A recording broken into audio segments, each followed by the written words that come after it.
Hi, ako si Romel. Ngayong araw nga ay magkukunwari na naman tayong masipag.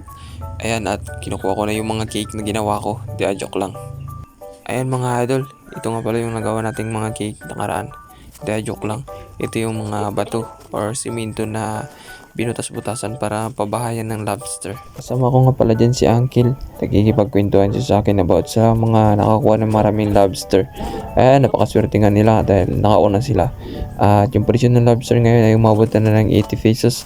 Nakarang araw nga ay umabot na ng 90. So ang ibang mga kasama natin ay nakakuha na ng tag 200 plus lobster. Kaya nga ngayong araw ay sinisipagan ko na para makahabol ako sa sunod na dilim. Baka sakali na makahuli rin tayo ng kahit ilang pirasong lobster lang. Marami nga palang paraan ng panghuli namin ng lobster mga idol. Pwede naman ito yung bato or yung iba ay ang ginagamit nila yung kahoy. Binubutas-butasan lang din gaya ng simento na ito. And yung iba naman ay nagpapailaw sa laot, nagpapadaraw. Ayan, kung tawagin sa amin ay daraw.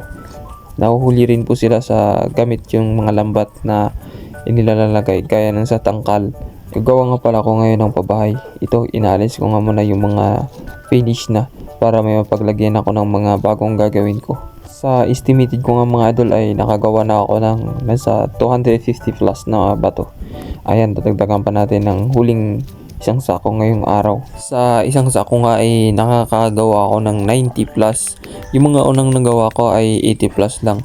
Yan talaga yung mga matitibay. Marami na rin nga pala kaming mga bato dati. Ang problema lang nung nagdaang mga bagyo ay inanod or nawala dahil sa lakas ng bagyo. Bali, ito na yung finish na nagawa ko mga lods. Tuyo na yan at medyo matigas na. Yan yung mga hinakot ko at ito yung area na paglalagyan ko ng bagong ginawa. Dahil may mga tirang simento nga doon sa trapal na pinaglalagyan ko ng mga bagong gawa ay nilinis ko na lang muna. Mabuti nga at may walis dito sa kubo nila Uncle at nakahiram tayo ng walis. Yan at minalisan ko na lang muna. And syempre, para hindi naman tayo mainitan ay naglagay ako ng trapal para just in case naman na umulan ay hindi mabasa yung mga nagawa nating bato. Umaambon na muna kasi yung mga oras na yan. Ay medyo masama nga yung panahon. After ko nga ikabit yung trapal ay naghalo na ako kagad ng simento. At ayan yung mga gagamitin kong hulmahan. Bago ako nag-umpisa ay nilagyan ko muna nga ng used oil yung pinakagigilid ng hulmahan para naman madaling tanggalin yung mga simento na bubuuin natin. Ito nga pala yung PVC na pinutol ko lang ng 2 inches yung kanyang taas. Ang size ng PVC na to ay D8. Kapag hindi ko nga nilagyan ng used oil yung PVC ay pangit yung pagkakagawa or nasisira yung pinakagilid niya kapag inaalis na yung hulmahan. After ko nga lagyan ay nag-umpisa na ako. Ayan, at gumagawa na ako ng cake. Gaya na yung paggawa ko ng cake mga idol. At dahil tatlo yung hulmahan ko ay nilalagyan ko na lang muna lahat sila isa-isa. Saka ko ito bubutasan para mapabilis yung pagkakagawa ko. Pagkatapos ko nga pala itong lagyan mga idol ay binutasan ko na ito gamit itong sanga ng kawayan. Kada hulma nga pala ay kailangan itong butasan dahil yan yung magsisilbing bahayan ng lobster na maliliit. Ayan, after ko nga butas-butasan ay tinanggal ko na yung hulmahan at ganito yung finish na pagkakagawa niya. Pagkatapos nga ng ilang oras ay ito na, nabuo ko na yung kalating sako ng simento. At dahil gutom na yung person ay kumain na muna ako. And syempre ito yung baon kong tubig.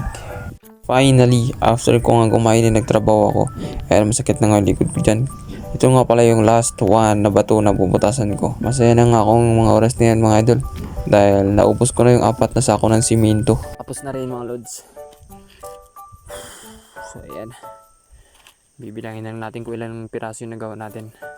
So 25, 30, 35, 40, 45, 50, 55. So 55 pesos yan. And then ito 5, 10, 15, 20, 25, 30, 35. So 90, 94, 97 pesos yung mga nagawa natin sa isang sako ng semento. So finally, after ng napakabang oras na paggawa natin ng cake, yan, yung cake, yan ang decoration ng cake, butas-butas. So ayan yung mga nakatawag na yan. Bubutasan natin yan mga lods. Yan, para may mapaglagyan or may mapagtalian ng ng lubid. So kagaya nito. Yan, yung butas na yan. So ito yung atin din ito. Tapos ito. And then yan. Ito Antayin na lang natin hanggang sa matuyo. Meron na tayong nakababad doon sa tubig, sa ilog. Yan. Yung nakababad na yun, una natin yun ikakabit. So, ayan. Pahinga muna tayo, pahinga.